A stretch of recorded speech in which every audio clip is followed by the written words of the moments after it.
Tributes pour in for late primary school principal and his wife who died tragically in the United States.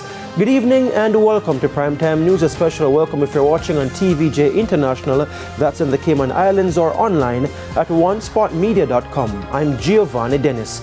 Also this evening, why an international gospel artist is apologizing to Jamaicans and local retail woes deepening. There's also Saturday Sports Special and weather in this newscast, so stay with us. I'll have the news in detail right after this break.